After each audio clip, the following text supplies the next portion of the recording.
Stand by. Go live. Alright, so we are going to get started with our interview here in just a little bit for those who are on the live stream. Hang out, have some fun, grab a snack, a drink, all that good stuff, and we will get started in just a little bit. I feel like Jack is told jokes. Yeah, Jack, do you want to tell jokes? He does want to give a little spiel. I told him. Okay. You want to do your spiel now? He can do a spiel and then he can go upstairs. Okay, your spiel. You can take your mask off for your spiel. I can't. It has to be short. I searched the live stream. Please go subscribe to my YouTube channel. I post semi-good quality gaming content. What's your channel called? Jack Solomon TV. Alright, good job. Alright. Go Jack. Okay, bye.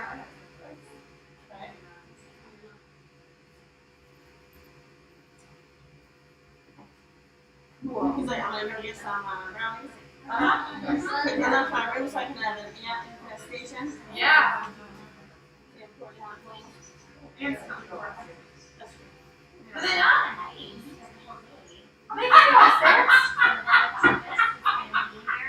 I feel like I just got you knocked out. I had to think about that for a second. I was like, wait a second. Because it's like, hold on, the cows can't go downstairs. Really? That makes sense. Yeah, Of course it has to go. I know, yeah, it's like, took me a second. I was like, you can't quit. Oh, you guys can do whatever they want. They are. They're mighty nice. Cool. Look at this snack. Can we do this? Go whenever you want. I'm gonna take brownies to the field. Well, we can put everything on the table and put your own in it. We're gonna sit here.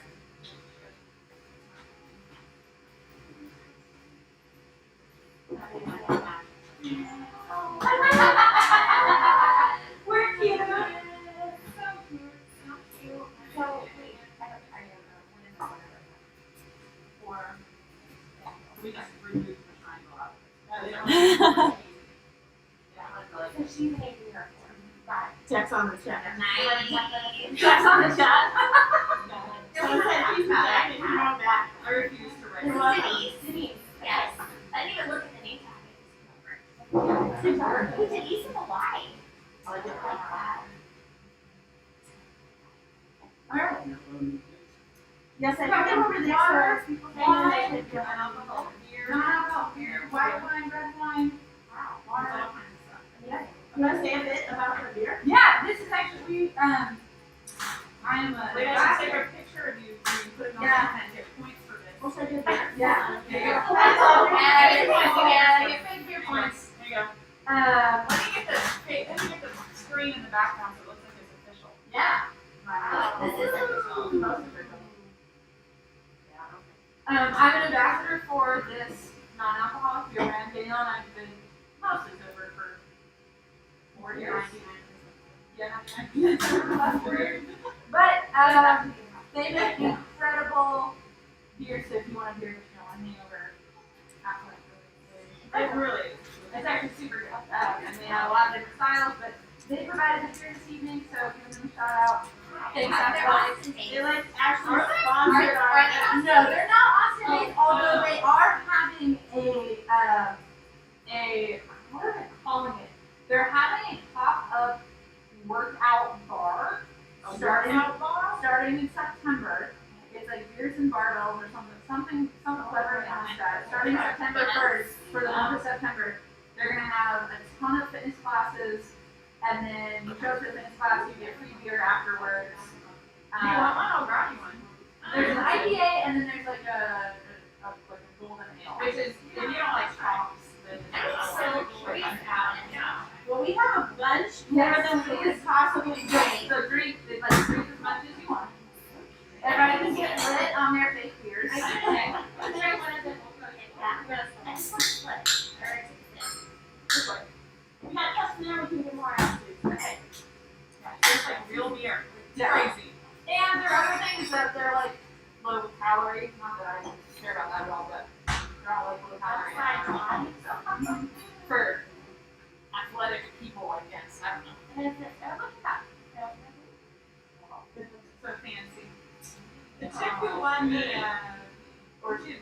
bronze medal in the marathon in the U.S. marathon. She's like I am. Come over here. Let's get behind coldness. Or come right here. Do you guys mind if I take a picture? Oh, you sure? Well, we get our sponsor's beer. Right? We need to take our sponsor like this. Right. Okay. Yeah. Right? No one can tell. Smile with your eyes. You're smiling. I think that's I'm Tyra Banks, so smiling. Yes, my I'm super old. I don't know what's my name. It's when you smile in your eyes. Oh. Smile. Did you ever watch that? See, America's Next Top Model. That's delicious. Because Tyra Banks is pretty like. That's fair. Okay, so, obviously when we planned to start meeting in person again, we did not know that Delta variant would be a thing. Thank you for coming in person, we're totally stoked. We had a therapist in here is masked, so we could use the mask if we want everybody involved to come in. We're gonna use them for the interview, but we'll be more than 6 feet away. If you guys are comfortable, you're welcome. So, obviously we're gonna need it. I just wanted to talk to people who were here. And Yes. then decide. That's So we want everybody to feel comfortable. Okay. And just gonna leave it on? Leave it on. I'm also fascinated. Yes. Pull it back. Okay. Yeah. Let's do this. Thought I about said something a little bit inappropriate. Wow. Good job. Thanks. What were you about to say? Well, I'm not gonna say it. We are live at the moment. We are live. We are streaming live. Hold on, that question. On On my my YouTube channel. This is fun. Goodness. Woo, yeah. It's a live studio audience. It's live Thursday night. Well, hello everybody. Welcome to our first South Austin Enneagram Meetup, co-sponsored by Conscious Enneagram and Kimberly and Coach. That's us. And here we are. And so, of course, everybody knows that our main source of content today is the beginning of, well, I guess not really the beginning. It's part of your book launch, Abby Robbins. Yeah. I wrote a book, Abby Robbins wrote a whole book. which I still am surprised about basically every day. Well, I'm not surprised because I watched them write it basically every day. You did, So many of the days. I don't know what you're asking. I do. Hang on. Okay. We'll be right back. So we're so excited for the people who were able to join us. Obviously, when we decided to relaunch the South Austin Enneagram Meetup, we did not know at that time that the Delta variant would again surge in Austin. That Austin It's started screwed. screwing up. So we know that we have some people joining us just by live stream, which Yes. is A-okay. And we just thank you guys for being flexible with us in that and just kind of seeing how it goes. But we definitely are excited to be in community again, talking about the Enneagram. So very, very soon. Yes. So, Okay, so Abby Robbins. Coach Culver's The one and only. The one and only Abby Robbins. actually there are actually many Abby Robbinses. No, not to us. Oh, They okay. don't exist. Well, Facebook was Abby Robbins. Also, I couldn't get an Abby Robbins as an Instagram handle because some chick in the UK already had it. Oh. I did get Kim Culbertson as an Instagram handle, but there's an author named that often I get all her handle. Weird. And I write enough that people are like, is this you? And I have to be like, no. Wow. Anyway, our Abby Robbins is here. And we are going to talk about the book as we launch the South Austin Enneagram Meetup again. Yes. So, Abby, in your book, you write extensively about the three-legged stool.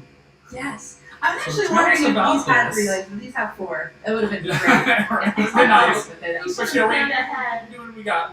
Yeah, That's what we got, it's okay. right? So- It's okay. I got an extra leg in there. It's not a big deal. The 3-legged stool is my approach to how we take the information that the Enneagram provides for us and actually put it to work in our lives. So there are lots and lots of books about the types and the systems and I can fix that. Stand by. Stand for by, technical because- difficulties. We just lost our picture, so we're just. But putting it you know what? This is we're just rolling with things. It's gonna eventually come back up. I hope. If I'm not, hopeful. it's gonna be a really lame YouTube video. Yeah, so it's my approach to how we can actually make real and lasting change in our lives. And the pieces, the legs are practice, lineage, and community. So this is the organizing principle of Abby's book, and it really gets into how you use the Enneagram for transformation. So a lot of Enneagram books start with typology, and your book ends with some appendices that include typology. But In it case doesn't. you want to know about that kind of thing. Yeah, right? like So- like I wanted to make sure that this is your first Enneagram book. You could pick this up and it would be like a trusted field guide, no matter where you are on your journey. So if you are super new, you can flip to the back of the book and get kind of all of the information about the system that you need in order to get started. But the real crux of the book is about let's put this to work. Which I love, because you don't have to kind of slog through if you do know the Enneagram. You don't have to kind of go through like 3/4 of the book is about typology, and then you might get like a little bit that's about how to put it into practice. But Abby's book is all about how to do the work, which is why it's my favorite book, although I'm quite biased. But because I was there for Enneagram the is all about writing. knowing your biases. It's perfect. It's true. So we're gonna dig into the doing of the work by looking at this three-legged stool. And so the first leg, and of course the metaphor is you can't, if you don't have one of the legs, the stool won't stand. Yeah, it'll fall over. Right, so we need all three of these things if we're really gonna do the work that the Enneagram invites us to. Yeah. And so the first leg is practice. So what do you mean by practice, and can you connect it a little bit for us with your yoga background as well, as you're talking about that? Yeah. So, I mean, obviously, I wrote a big chunk of the book about practice, but essentially, what we need in order to practice is kind of twofold. We need, first of all, in order for us to do anything new, we have to create the capacity for that to happen. So we need practices that that expand our capacities. That Victor Frankl quote: between stimulus and response, there's a space, and in that space, there's our freedom, right? And so the more space we can create through practices, contemplative practices such as mindfulness, meditation, conscious movement, breath work, those things increase our system's capacity, so body, heart, and mind, increase our capacity to pause when we're presented with the world. And then in that pause, we have the ability to try something different. And then practice becomes twofold in, okay, we need to practice to create this space, and then we need practices that allow us to try on different ways of being. So as an 8, if I want to be, less harsh with my children when we're getting ready for school in the morning, That's not a thing, right? what? Oh my gosh. I have to practice that. I have to find spaces in my life where I can try on those behaviors and learn how to get essentially comfortable with what is very uncomfortable for me. So first we have to practice creating the capacity to do that, and then we have to practice that just like you would sit down and practice piano or go out and practice baseball or whatever thing that you practice. Right? I'm in Enneagram 7, and so this will not be a surprising story, but my least favorite practices are the ones that I'm bad at. Like, I just am like, But I don't want to do it because I suck at it. And I work with a movement coach, and he's always trying to get me to, did you do this thing? And I'm like, I hate that thing. And he's like, that's why you have to do it. And I never was really keen on that plan. But as I was reading this section of the book, it just blew my mind to look at it through this idea of content and capacity, to think through some practices are going to help us like deal with the thing that's coming up right now, and some practices are going to help you grow the capacity to deal with the thing that is coming. And it really made sense with all this kind of back and forth conversation that I have with Jesse, my trainer, because I'm bad at it because I don't practice it. And Yes. in the book, one of the things that Abby says is, by definition, you won't be good at it. That's why you have to practice it. And I was like, oh, amazing. Yeah. So that's probably just my 7 ABC showing up. But I just thought it was so interesting. And so I looked at the practices that I had in place at the time that I was reading this book. They were all content. I wasn't doing any practices that were growing my capacity as I kind of delineated the things. And so I was able to kind of turn and shift the way that I was practicing to try to create more space for the things that I'm not good at. So it's actually really super helpful. Yeah. Oh, good. Especially during the pandemic, where there's all kinds of space, and theoretically, but unless you fill it up. It's just you filled fill it up up with fear and overthinking. and distraction. I wouldn't know anything about that. And binge watching shows. Yes, but it's something that I took into this last 16 months was to try to create that space.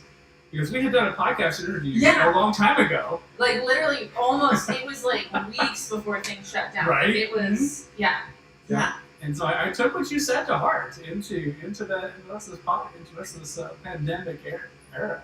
And it was very beneficial. To take time to just pause and breathe. Yeah. Man. That's Huge. big. That's big. I think it's important too to like highlight that the practices that, and I mean, I write so much about this in the book, but the practices, they can start out really, really small.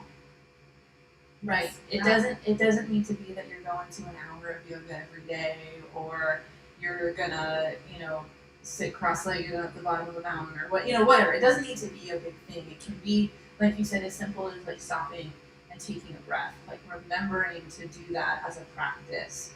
And things start small, and really amazing things can come out of really small packages. So, I like to tell people that so that they're not afraid of like, oh my gosh, are you going to make me? Because I work as a yoga therapist, and the crux of my job is helping people develop these kinds of practices.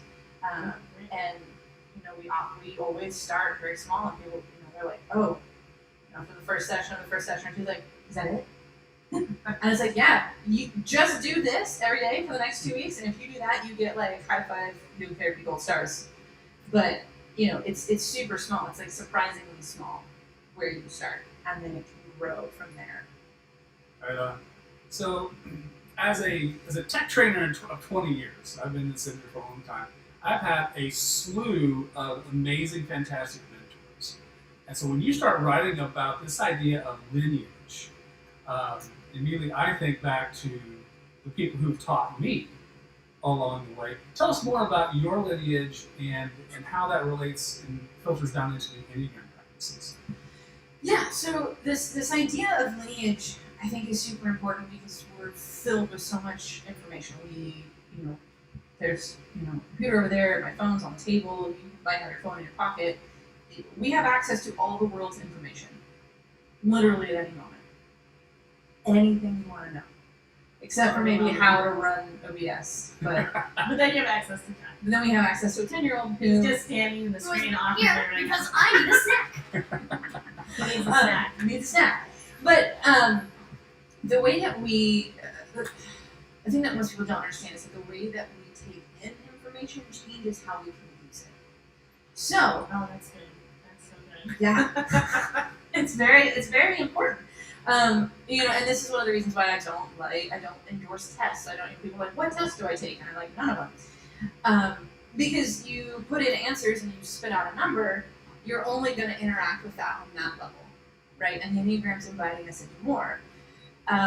But when you learn information from a person, when you have a relationship with someone, not only are you gaining that information, but you're also, I talk about it in the book, there's a transference of being, a transmission of being. Like the things that that person represents, the things that that person embodies, are passed along with that information.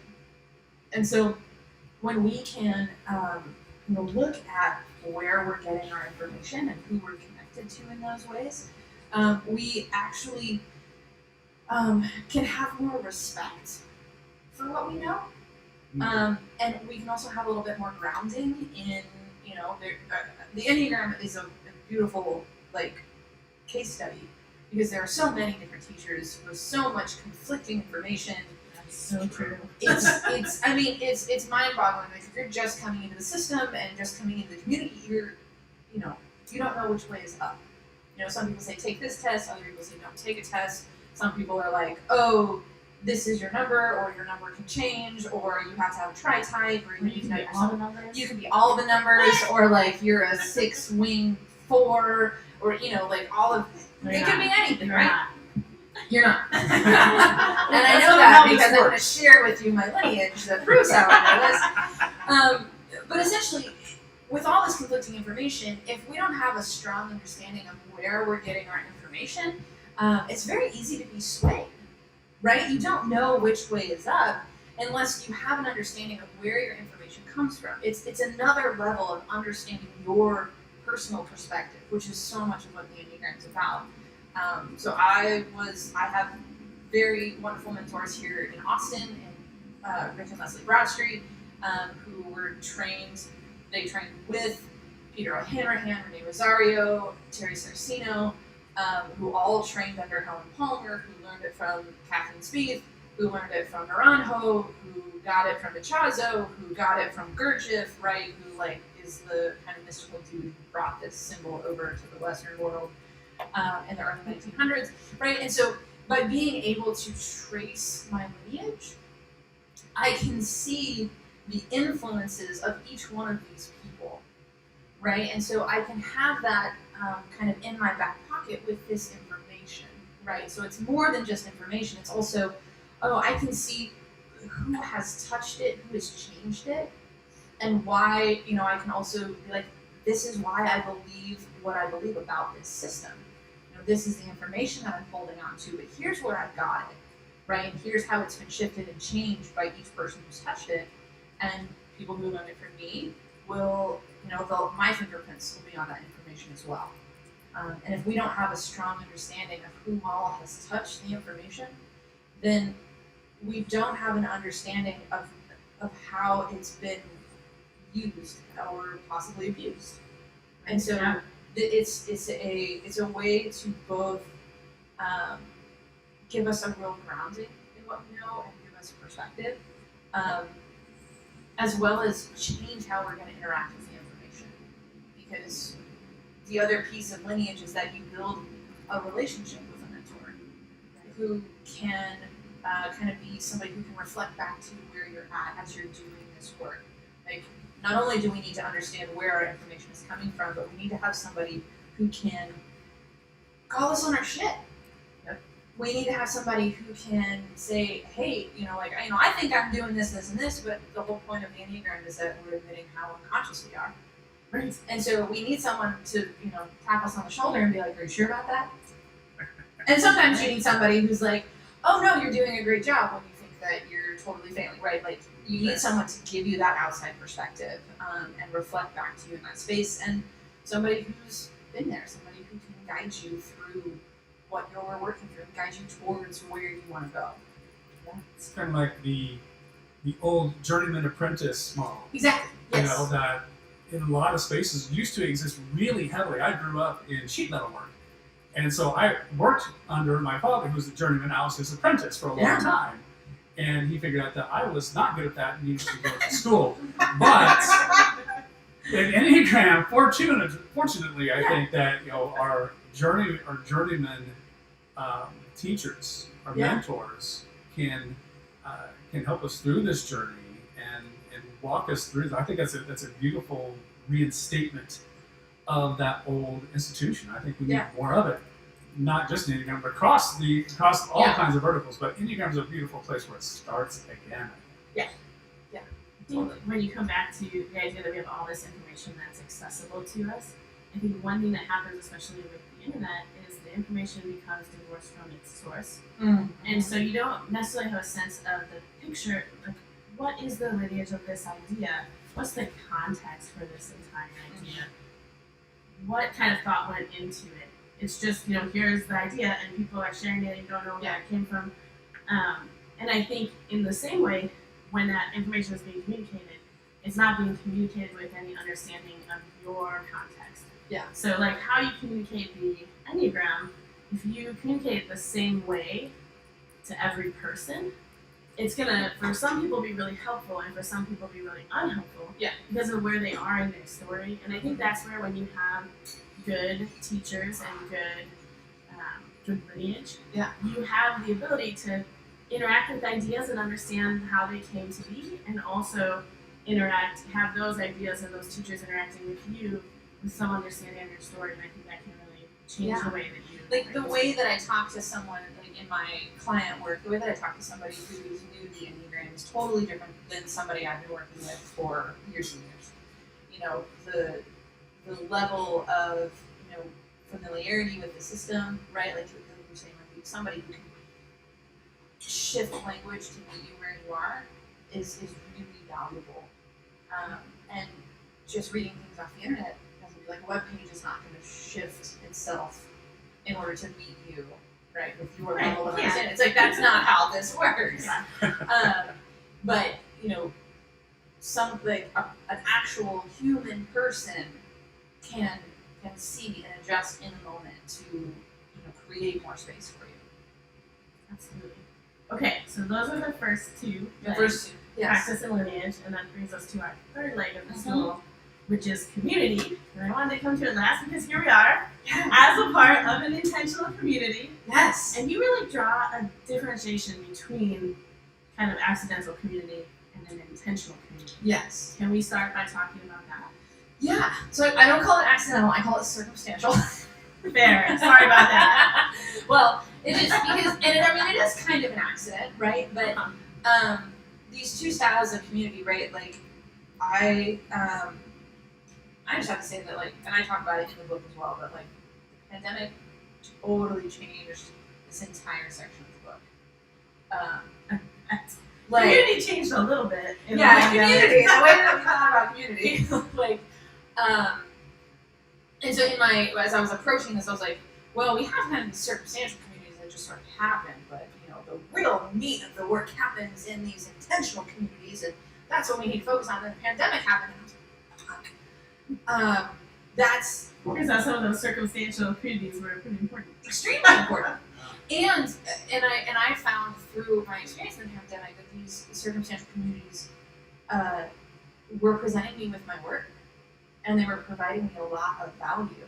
And so the real difference, right, a circumstantial community, like your neighbors, right, or the regulars at the coffee shop, or the checker at HEB, that you see every time you shop, right? There is a piece of like you are in community with these people, but you didn't choose them and they didn't choose you. There's no organizing principle around it. It's very much like, well, I bought a house and then you bought the house next door. So Hope we like you hope for the we next like 20 years. right? Like, so there's this kind of piece of like, there's this piece of like, you don't know what you're gonna get. Right. And that can be really challenging, but it can also be really beautiful. During the pandemic, Danielle and I started a garden, and we got to know all of our neighbors super well. Because people would stop by, oh, what are you doing? Oh, we're planting this and that, and Danielle's doing sidewalk chalk, and the girls are playing on their scooters. And so we got this real sense of our, like, the community that surrounds us. And what circumstantial community does almost better than intentional community is provide you with this sense of, like, psychological safety, right? That, like, okay, in Texas, we had snowpocalypse back in February. Yes, we did. Where, half of the city was without power, the other half was without water, and, it was a terrible, terrible experience.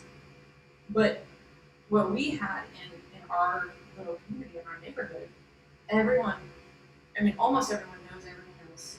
Everybody was checking in on people. We had group texts going, hey, what do y'all have? What do y'all need? Can we bring you anything? We've got this. Like there was this pulling together that literally could only happen in that little space because we couldn't get help from anywhere else. But you Right? couldn't get to people. You couldn't get to people, other people couldn't get to you, right? The roads are closed, it's icy, it's a mess. But you can still walk next door. You can still go down the street. You can, so there was this real sense of like connection there. And so circumstantial community, it provides a lot of value, but it's not something that we think about often because we didn't choose it. Yeah, we didn't have to make that community. Yeah, you don't make it, it just happens much more organically. And there are lots and lots of values set, and I write more about that in the book, but then there's this idea of like an intentional community. Who are the people you are choosing to be around? What are the things you are choosing to orient towards in order to develop this kind of community, right? So whatever you're kind of in community around, those certain types of people, right, come together. So you have a lot more in common. So we're right now in an intentional community focused around the Enneagram. Yes. Finally.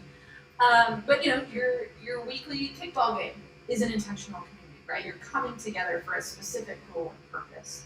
And each one of these things provides value, but with an intentional community, you can be intentional about what kind of value it provides. So as we do our Enneagram work, having an intentional Enneagram community provides us the space, the support, the challenge that we need in order to grow and to try on this work and to actually have things in our lives shift. Right, we have space where people are speaking the language of the work that we're doing. Yeah. And it doesn't necessarily have to be like we have this great meetup that we're relaunching, but long before the meetup existed, even in its previous iteration, Abby and I were talking Enneagram at Stat House. Yeah. Like way back when. Way back when. Abby was still doing like musician gigs and Singer stuff. songwriter. Singer-songwriter. We've seen a lot of phases of Abby in Yes. our 7 years. Yeah. But you can, even if you find a couple of people who are kind of in line with doing a similar kind of work, it doesn't have to be the same as your work. Your work as 8 is different than my work as a 7 and different than another 7 who's at a different place. But when you kind of have some of the same language and some of the chance to encourage each other along the way, or to like hold something up and say, do you think some of your type is showing up in how you're responding to this? That is such a nice way to say that. we are not always that nice. We occasionally have to be like too soon. Yes. Too soon, Abby. Oh my God, sorry.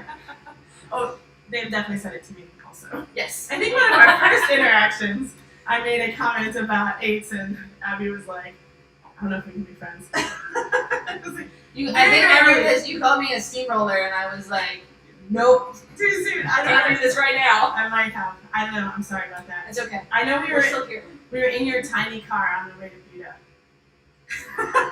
I was like, oh no, overstepped. One of the problems with 7s is that you sometimes make inappropriate jokes that are hurtful. And so some of my work is to pause before I joke, but then sometimes you miss the timing of the joke, and now it would have been fine, but the timing is off. Awkward. This is the work for me as a 7. I love it. I love it. But whether you do it perfectly or not, when you have people in your life where you get to say like, hey, do you think you're noticing this? Because you have that common language of the Enneagram, and the Enneagram is a lot about what we are doing without being conscious of it. So that's why there's a book called Conscious Enneagram. Since we're bringing some of those patterns into our consciousness, and we have people walking alongside us, they can help us do that.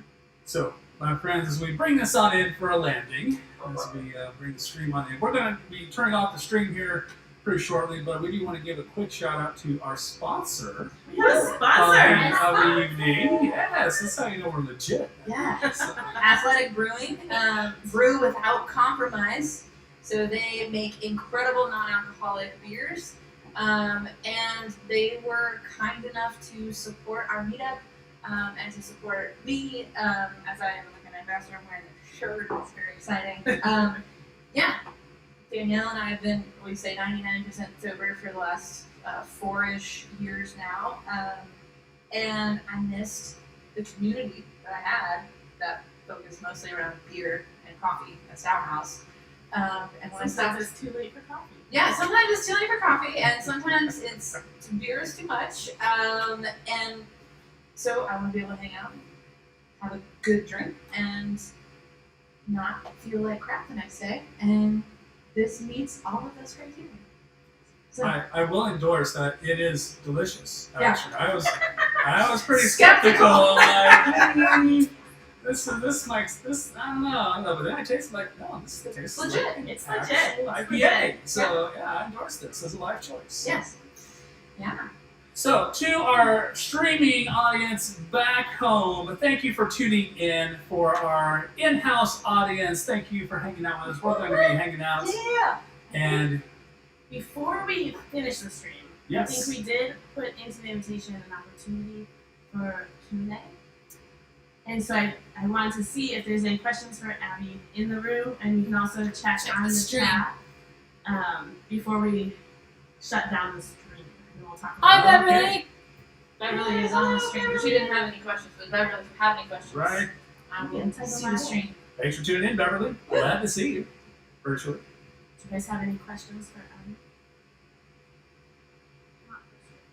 Not for Not for streaming. Okay. I talk about this at home. You would just be the Charlie Brown voice. Nobody would see you on the stream. We have the whole meetup a little distance from us, so we can take our masks off for the interview.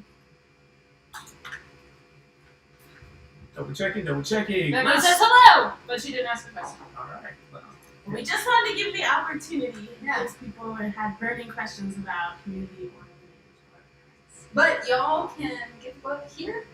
I have a few copies, or you can get it wherever books are sold. Book People in Austin, Barnes and Noble, The Devil, that is Amazon, Bus. But actually, go to bookshop.org because then you can get the book in the same amount of time, and it supports local bookstores. So win-win. go to bookshop.org. Nice. All Well, right. thank you so much. Yeah, thanks for- Thanks for setting up all these things and doing stuff and putting this on your big TV. I'm thrilled about this. That's like at least part of what the purpose of this big TV is for. So Yeah, we just bought this house, and one of the reasons that we business that is expense. a 7 thing for sure. There's some 7-ness in that statement. But we bought this house with the hope that we could have events like this, and if we had slides, we could have the TV for the slides. And we were gonna get a smaller TV, but my parents gifted us that great fridge, and so we had extra money. So we were like, your TV. So That's good. hashtag That's like 7 duo. We're both 7s, so it's dangerous over here sometimes. Well, thank you. Oh, it looks like there is a question. Hold on. I'm gonna check it.